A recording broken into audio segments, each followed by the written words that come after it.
मैं प्रमोद कुमार, प्रवक्ता राजनीति विज्ञान, government senior secondary school Jaitpur, आपको आज अक्षांश और देशांतर रेखाओं के बारे में जानकारी प्रदान करूंगा। बेटा इसको अच्छी तरह से समझें।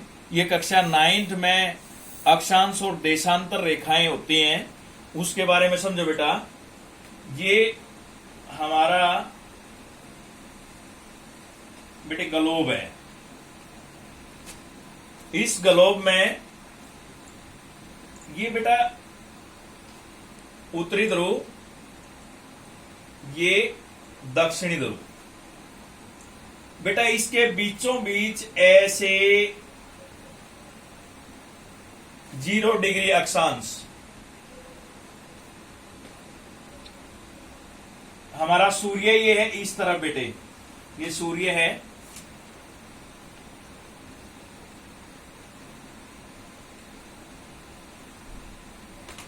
बेटा ये 0 डिग्री अक्षांश पे ये भूमध्य रेखा है। बेटा पश्चिम से पूर्व की तरफ जो रेखाएं खींची जाती हैं उसे हम अक्षांश रेखाएं कहते हैं। बेटा ये रेखाएं हैं,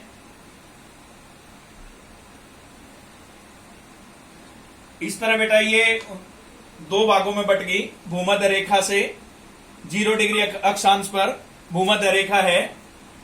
भूमध्य रेखा का जो व्यास है सबसे बड़ा होता है। पश्चिम से पूर्व की तरफ या पूर्व के से पश्चिम की तरफ इस तरह की जो सर्कल में जो रेखाएं खींची जाती हैं उसको हम अक्षांश रेखाएं बोलते हैं बेटे। या ये जो है 23.5 डिग्री में बेटा यहां कर्क रेखा है। कर्क रेखा है, इसको हम बोलते हैं बेटा कर्क रेखा। और इसी तरह बेटा दक्षिण में 23.5 डिग्री पे बेटे मकर रेखा है। बेटा मैं आज इस टॉपिक में सिर्फ अक्षांश रेखाओं के बारे में बताता हूं। सबसे बड़ी अक्षांश रेखा 0 डिग्री पे होती है, जिसको हम भूमध्य रेखा कहते हैं। बेटा ये है कर्क रेखा। कर्क रेखा उत्तरी गोलार्ध में होती है। मकर रेखा ये 0 डिग्री से 23.5 डिग्री ऊपर होती है बेटा। इसी तरह बेटा 0 डिग्री से 23.5 डिग्री नीचे ये मकर रेखा है। बेटा ये 23.5 डिग्री क्या है भाई? 23 नहीं हुआ, 24 नहीं हुआ, 25 नहीं हुआ, 21 नहीं हुआ। ये 23.5 का क्या मतलब है बेटा? 23.5 का मतलब ये है जो 0 डिग्री जो अक्षांश रेखा है भूमध्य रेखा, उसके ऊपर 90 रेखाएं ऐसे खींची गई हैं।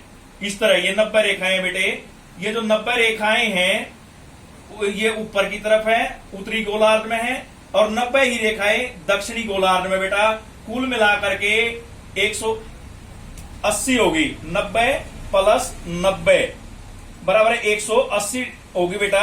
180 रेखाएं ऊपर, 180 रेखाएं 0 डिग्री से नीचे, और एक बेटा भूमध्य रेखा।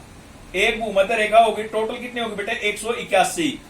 181 बेटा पेपर में भी आ जाएगा। अब भूमध्य रेखा के साथ साथ अक्षांश रेखाओं की कुल संख्या कितनी है? कई बार बेटा 180 दिखाते हैं कई किताबों में, तो 181 है बेटा। 181 यूं है बेटा, 90 ऊपर और 90 नीचे। 90 90 180, और एक भूमध्य रेखा बेटा 181। कई बार जो है ना बेटा 179 कह देते हैं। 179 यूं कह देते हैं बेटा। इस तरह जो है भूमध्य ये रेखाएं अक्षांश रेखा ऊपर जाकर ये बिंदु पे मिल जाती है, और नीचे भी एक बिंदु मिल जाती है। इन बिंदुओं को हटा देते हैं तो ऊपर और नीचे की 89 हो जाती है, प्लस एक भूमध्य रेखा 179 हो जाती है। लेकिन ऐसा नहीं बेटा, बिंदुओं को भी लगा करके हमारी कुल अक्षांश रेखाओं की संख्या 181 है। बेटा ये अक्षांश रेखाएं हैं, इसके बारे में आपको भली भांति ज्ञान हो गया होगा बेटा। अक्षांश रेखाओं की संख्या 181 है, और 90 उत्तर में, 90 दक्षिण में। बेटा ये उत्तर ध्रुव है, ये दक्षिण ध्रुव है। बीच में जो सबसे बड़ी जो रेखा होती है उसको, जो 0 डिग्री अक्षांश पे होती है, उसको भूमध्य रेखा कहते हैं। इससे 23.5 डिग्री पे, अब इस बात पे आ जाते हैं बेटा, 23.5 डिग्री अक्षांश है। ये 23.5 का क्या मतलब है बेटे?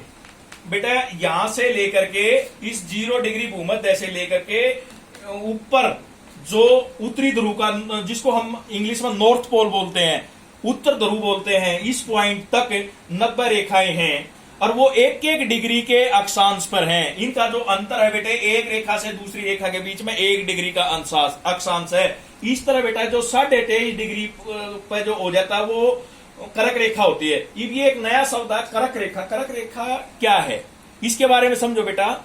करक रेखा 23.5 डिग्री और मकर रेखा 23.5 डिग्री। हमारा जो सूर्य है ना बेटा, ये मेन बात सोचने की ये है, हमारा जो सूर्य है, सूर्य की किरणें जो है इस रेखा पे और भूमध्य रेखा पे और मकर रेखा पर जो 23.5 डिग्री के इसके बीच में रहता है। हमारा इसके बीच में जो सूर्य की किरणें रहती है, इससे ऊपर और नीचे नहीं रहता। ये बेटा आर्कटिक महासागर, ये अंटार्कटिक क्षेत्र है, इसमें ये दोनों यहां बर्फ जमती है। हमारा सूर्य का जो तापमान है या सूर्य की किरणें सिर्फ यहां तक रहती हैं, इस एरिया में बहुत ज्यादा गर्मी होती है। अब आ जाओ इस पे करक रेखा। करक रेखा पे बेटा पहले 21 मार्च को हमारा जो टेम्परेचर है वो नॉर्मल होता है। वो नॉर्मल क्यों होता है बेटा? क्योंकि जो सूर्य की किरणें हैं वो सीधी लंबवत रूप से 0 डिग्री अक्षांश के ऊपर गिरती हैं, इसके ऊपर गिरती हैं और करक रेखा पे और मकर रेखा पे तिरछी पड़ती हैं। तिरछी पड़ने के कारण दोनों का तापमान सामान्य होता है। फिर सूर्य का सूर्य की जो किरणें हैं बेटा, सूर्य का जो है इस तरफ पड़ता है और 21 जून को दिन रात जो बराबर होते हैं, जो 21 जून को जो है सूर्य का प्रकाश सीधा कर्क रेखा के ऊपर पड़ता है बेटा।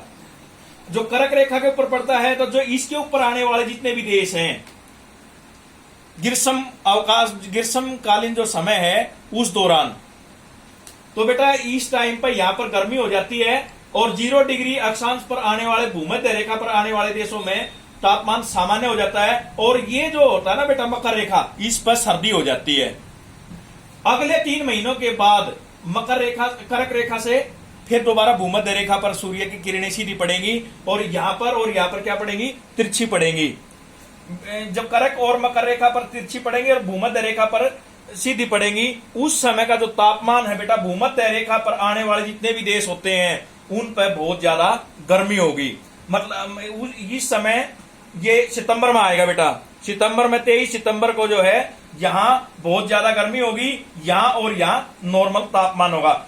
अगले 3 महीने बाद दिसंबर में जो मकर रेखा पर सूर्य की किरणें सीधी पड़ेंगी और जब मकर रेखा पर सीधी किरणें पड़ेंगी तो बेटा यहां जो भूमध्य रेखा है उस पर तो तापमान सामान्य हो जाएगा, जैसे अब सितंबर में हो रहा है, मार्च में होता है हमारे यहाँ, वो तापमान इस पर तो नॉर्मल हो जाएगा। यहां बेटा सर्दी हो जाएगी बेटा। क्यों? क्योंकि दिसंबर में हमारा सूर्य की किरणें सीधी यहां पड़ेगी, इस पर मकर रेखा के ऊपर। इस तरह बेटा अगले दिसंबर में यहां आ जाएगा सूर्य की किरणें सीधी और इन पर क्या पड़ेंगी? तिरछी पड़ेंगी। तिरछी पड़ने के कारण यहाँ का वातावरण भूमध्य रेखा का सामान्य हो जाएगा, यहां सर्दी हो जाएगी। अगले 3 महीने बाद फिर ऊपर जाएगा, नीचे नहीं जाता बेटा। 23.5 डिग्री से कभी भी नीचे नहीं जाता, ना यहां से ऊपर जाता ना यहां से नीचे जाता। अब जो 23.5 डिग्री से फिर वापस यहां आएगा बेटा, मार्च में फिर यहां आ जाएगा और मार्च में जब दोबारा भूमध्य रेखा पर आएगा तो टेम्परेचर यहाँ का और यहाँ का दोनों तरफ का जो इस दोनों रेखाओं पर, इस पर कर्क और मकर रेखा के ऊपर तापमान सामान्य हो जाएगा। ये मार्च में आएगा बेटा, मार्च में और सितंबर में यहां रहता है बेटा, इसलिए दोनों का तापमान सामान्य रहता है। और फिर इसके बाद जो यहां आएगा, फिर इसके बाद जो जून में यहां आ जाएगा। जून में यहां आएगा तो कर्क रेखा पर आने वाले जो देश हैं वो उनमें सारे में गर्मी हो जाती है। जैसे बेटा कर्क रेखा पर भारत है, म्यांमार है, बांग्लादेश है, इन देशों में जून के महीने में बहुत ज्यादा गर्मी होती है। उसका कारण क्या होता है बेटा? सीधी गर्मी कहां पड़ती है? सूर्य की सीधी किरणें इसके ऊपर पड़ती हैं। इसलिए बेटा यहाँ सामान्य तापमान हो जाता है और यहाँ मकर रेखा पे सर्दी हो जाती है। इस तरह बेटा जो सूर्य की किरणें जिस भी क्षेत्र पर, जिस भी रेखा पर सीधी पड़ती है वहां गर्मी होगी, और जिस क्षेत्र पर तिरछी पड़ेगी वहां मतलब तापमान मतलब नॉर्मल होगा, मतलब सामान्य होगा। और जितनी ज्यादा तिरछी पड़ेंगी उतना ही ज्यादा हिमालय मकर रेखा पे और ज्यादा तिरछी पड़ेंगी तो यहाँ टेम्परेचर जो है और ज्यादा कम होगा, और कम होगा तो बेटा सर्दी होगी। ठीक है बेटा, मैं उम्मीद करूंगा आपको ये वीडियो अच्छी तरह से समझ आई होगी। आपने इसको लाइक करना है, सब्सक्राइब करना है। आपने बेटा राजनीतिक शास्त्र से संबंधित, भूगोल से संबंधित, गणित से संबंधित कोई वीडियो देखनी है तो बेटा इसमें जो एक लिंक है वो इस लिंक को आप सब्सक्राइब करें, और आपके पास जो भविष्य में जो वीडियो बनाई जाएंगी राजनीतिक शास्त्र से संबंधित, भूगोल से संबंधित, गणित से संबंधित, वो आपके पास पहुंचती रहेंगी और आपकी जो समस्याएं हैं, जो दिक्कत है वो दूर होती रहेंगी। धन्यवाद।